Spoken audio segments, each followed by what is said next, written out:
मैं सबसे पहले तो आप भाई का दिल से शुक्रिया अदा करता हूं कि इन्होंने काफी मेहनत की होगी।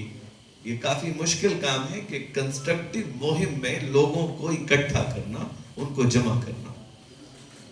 अगर यहां कोई हनी सिंह आ रहे होते तो आपको जरूरत ही नहीं थी फिर कुछ करने की, क्योंकि उससे कोई कंस्ट्रक्टिव बात शहर की नहीं होने वाली है।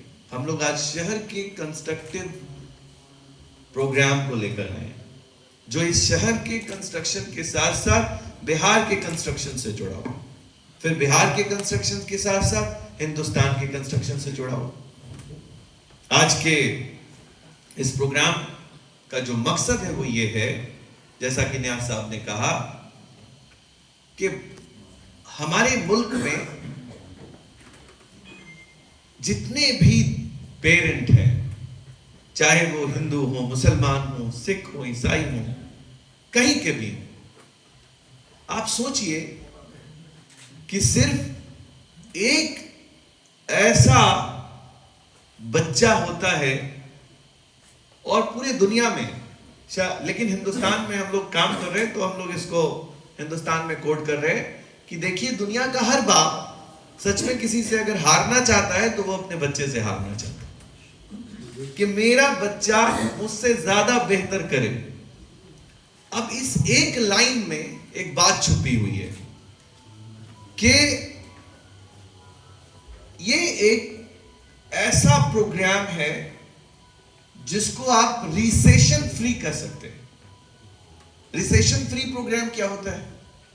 अब आईसीयू में कोई इंसान हो तो वो आईसीयू में जो इंसान मर्ज से जूझ रहा है और हालात उसके खराब हैं, तो उसके बच्चे या उसके परिवार वाले ये नहीं सोचते हैं कि खेत बिकेगा या रहेगा। यानी जब जरूरत इस कदर हो कि जिंदगी बचानी हो तो फिर पैसे नहीं देखे जाते, फिर चीजें नहीं देखी जाती। और कुछ ऐसे प्रोग्राम्स होते हैं जो रिसेशन प्रूफ होते हैं, रिसेशन उसमें कभी नहीं आ सकता। उनमें से एक ऐसा एक प्रोग्राम है जिसको एजुकेशन बोलते हैं, और एजुकेशन में भी खास एजुकेशन जिसमें हम लोग आज चर्चा करने जा रहे हैं, ये रिसेशन प्रूफ ऑर्गेनाइजेशन है।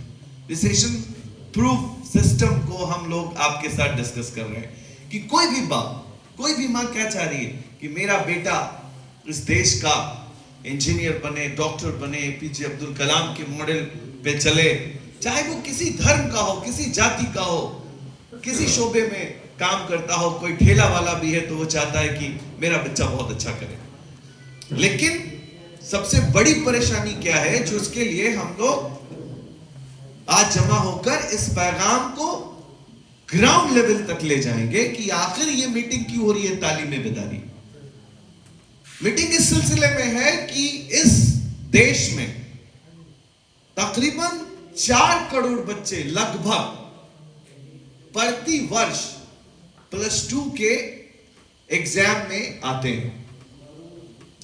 अगर 4 करोड़ बच्चे +2 के एग्जाम में आते हैं तो जाहिर है कि 10th में इससे ज्यादा आते होंगे, 6 करोड़ आते होंगे, क्योंकि कई बच्चे तो 10th के बाद भी ड्रॉप कर जाते हैं।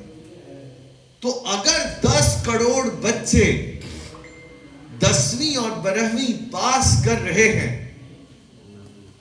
इतनी बड़ी आबादी कि किसी मुल्क की आबादी इतनी बड़ी नहीं है, और इतनी बड़ी आबादी के लगभग 73% बच्चे ड्रॉप कर जा रहे हैं।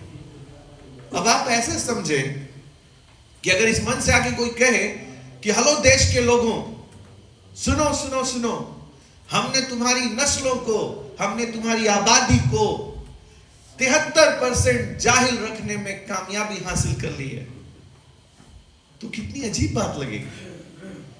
इस बात को ऐसे कहा जा रहा है जैसे आपको बुरा ना लगे। वो बात कही जा रही है क्या कि हेलो देश के लोगों, हेलो हिंदू भाइयों, हेलो मुसलमानों, हेलो सिखों, हेलो ईसाइयों, हम आपकी आबादी में से 27% लोगों को पढ़ाने में सफल हो पाए। थोड़ा कम बुरा लग रहा है आपको, लेकिन इसका अपोजिट वर्जन जब आप सोचेंगे तो बहुत अजीब लगेगा। अपोजिट वर्जन क्या है कि हम 73% लोगों को पढ़ा ही नहीं पा रहे हैं। आगे ये बात सोचने की है कि हम ये 73% लोगों को क्यों नहीं पढ़ा पा रहे। तो सबसे पहली चीज जो इसमें लैकिंग है उसी को ठीक करनी है। वो सबसे पहली चीज जो बच्चा ड्रॉप कर रहा है, चाहे वो आप में से किसी का बच्चा हो, वो ड्रॉप इसलिए कर रहा है क्योंकि उसको इंफॉर्मेशन की कमी है, उसको जानकारी का अभाव है।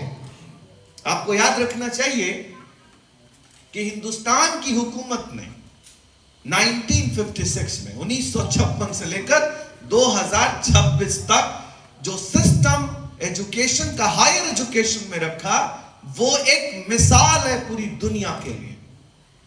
जब हम कोई नफरत का चश्मा लगा लेते हैं तो हमें कुछ भी सही दिखता ही नहीं है।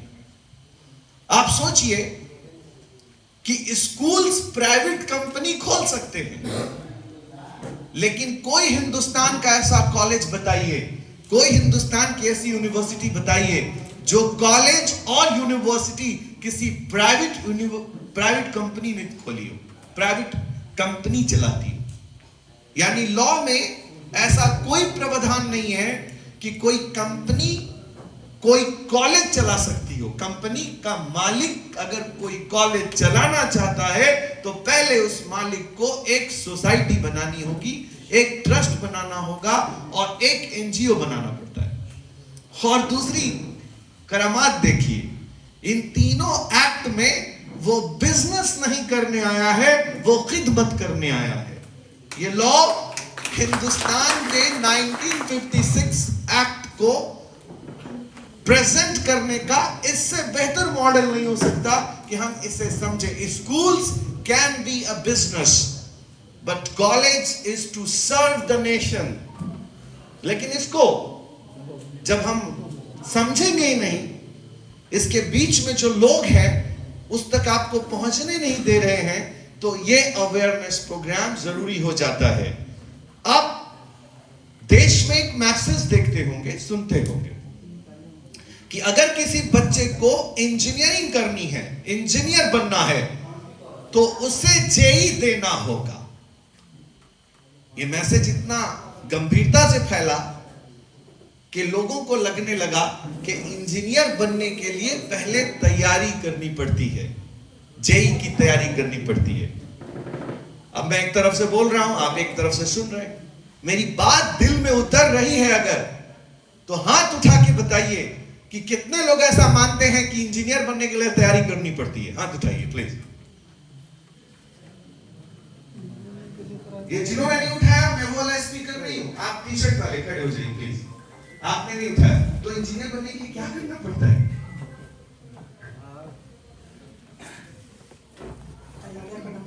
तो हाथ उठाइए कि तैयारी करना पड़ता है, इतना इतना पूछ रहे हिंदी में, इंग्लिश पढ़े बोल। तो फिर से एक बात पूछ लेते हैं, हम ऐसे इंसान हैं कि यहाँ से हम जब तक नहीं जाएंगे, इतना भाई ने खर्चा किया है, तब जावेद आलिम साहब ने, जब तक हम यहाँ से जाएंगे नहीं तब तक हम सिखा ना दे सबको। यही मकसद है ना आज के आने का। तो एक बार फिर से पूछते हैं, कितने लोगों को लगता है कि इंजीनियर बनने के लिए तैयारी करनी होगी? सब लोगों को लग रहा है। एक बार कैमरामैन कैमरा घुमा के दिखाइए, कितने लोगों को लगता है कि तैयारी करनी होगी?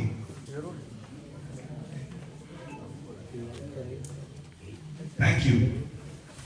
सबसे पहले एक बात सुन लीजिए, ये एक बहुत बड़ा झूठ है। इंजीनियरिंग करने के लिए किसी भी इंसान को कोई तैयारी करने की जरूरत नहीं है। ये बहुत बड़ा झूठ है। जिस पागल ने इस झूठ को आप तक पहुंचाया है वो एक बीमार इंसान होगा। अगर बीमार नहीं होगा तो बहुत चालाक इंसान होगा, जिसे खुद का व्यापार करना होगा, जिसने इस शिक्षा को व्यापार में तब्दील करने की मुहिम से ये पैगाम जमीन तक पहुंचा दिया। ऐसे ही कई ऐसे लोग समझते हैं कि अगर मुझे रेडियोलॉजी करना है, बी फार्मा करना है, डी फार्मा करना है, रिस्पिरेटरी करना है, एनेस्थेसिया करना है, ऑप्टीमेट्री करना है, कार्डियक करना है, तो जरूर कोई तैयारी करनी होगी। एएनएम करना है तो तैयारी करनी होगी। इस देश को तैयारी के नाम पर बीमार करने से किसका फायदा हो रहा है, इसके बारे में आप सोचिए। बस ये सोचिए, आपको मन में जवाब में आपके आ जाएगा, लेकिन फिर भी मैं थोड़ा दिमाग पे जोर दिलवाना चाहता हूं, किसका फायदा हो रहा है इसका। लेकिन एक बात सोचिए कि तैयारी तैयारी तैयारी तैयारी तैयारी, नाउ इस तैयारी बिकम अ बिग बीमारी। तैयारी बिकम अ बिग बीमारी। मैं तैयारी से और तैयारी कराने वालों से नाराज नहीं हूं, बल्कि उन लोगों से नाराज हूं जो गलत जानकारी देकर तैयारी करवा रहे हैं। पहले देश समझ ले, इस वीडियो के माध्यम से मैं अवैस अंबर, जिसे नेशनल करियर काउंसलर की उपाधि मिली, जिसे एक बेस्ट सोशल एक्टिविस्ट की उपाधि मिली, जिसे all India council of technical education के सबसे बड़े नेटवर्क जिसका है इंजीनियरिंग चलाने वाले चेयरमैन ने मुझे सम्मान दिया, मैं गंभीरता से इस मन से कह रहा हूं कि इंजीनियरिंग करने के लिए देश के युवाओं को कोई तैयारी नहीं करने की जरूरत है। This is complete a violation of act. मैं क्रॉस क्वेश्चन का वक्त भी दूंगा। ये एक जानकारी है। कुछ यूनिवर्सिटीज से पढ़ने के लिए इंजीनियरिंग करने के लिए तैयारी की जरूरत है, कुछ यूनिवर्सिटीज से। और वो जो कुछ है, वो इतनी कम तादाद में सीट है उनके पास कि वो इस तकरीबन 4 करोड़ बच्चों को नहीं पढ़ा सकते। तो वो कुछ यूनिवर्सिटीज जो हैं, उनका बुखार ऐसा हुआ। उन कुछ यूनिवर्सिटीज का नाम क्या है? IIT। अब लोग समझते हैं इंजीनियरिंग का मतलब IIT है। अगर किसी एक नॉर्मल स्टूडेंट से पूछा जाए कि do you want to be engineer और do you want to be IITian, तो बच्चा कहेगा I want to be IITian, I don't want to be engineer. This is one of the worst part of the engineering system. एक बच्चा कह से पूछा जा रहा है कि क्या तुम IITian बनना चाहते हो या तुम इंजीनियर बनना चाहते हो, तो बोलेगा नहीं, मैं IITian बनना चाहता हूं, इंजीनियर नहीं बनना चाहता। अरे बेवकूफ